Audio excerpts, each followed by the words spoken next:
Un master, comme son nom l'indique, c'est un moment où on maîtrise le métier de l'histoire. À l'université Paris-Saclay, on a 3 masters d'histoire ou 3 voies. La première, c'est l'enseignement.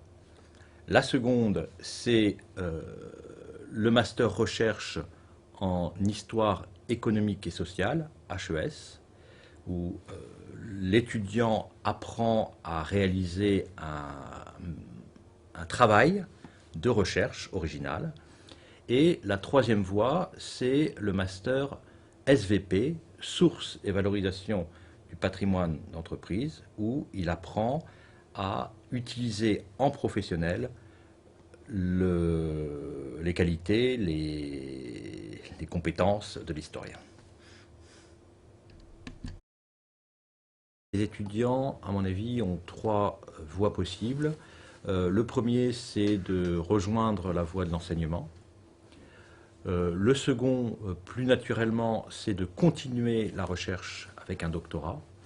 Et la troisième, c'est de rentrer dans le monde du travail pour rejoindre des métiers comme les métiers de la presse, de l'administration, de la communication, du patrimoine, de la culture.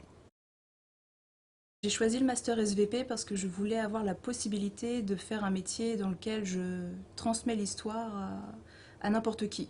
Pas forcément des passionnés d'histoire, mais des gens qui font n'importe quel métier, qui ont divers centres d'intérêt et qui ne s'intéressent pas forcément à l'histoire en premier lieu. Pour valider mon master, j'ai eu la possibilité de faire 6 mois de stage dans un grand groupe hôtelier. Ce stage s'est super bien déroulé. Il a fini en CDD de 6 mois, puis ensuite en CDI. Donc ça a été une très belle opportunité.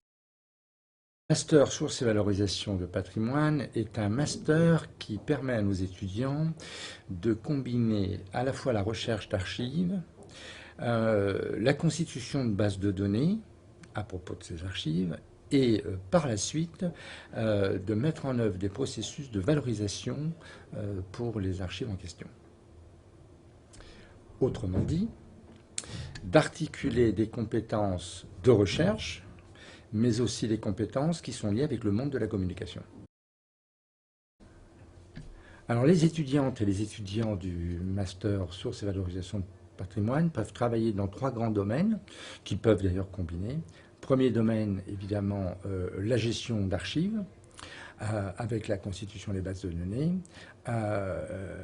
Deuxième grand domaine, c'est tous les métiers de la communication, et en particulier tout ce qui tourne autour de la valorisation des archives historiques.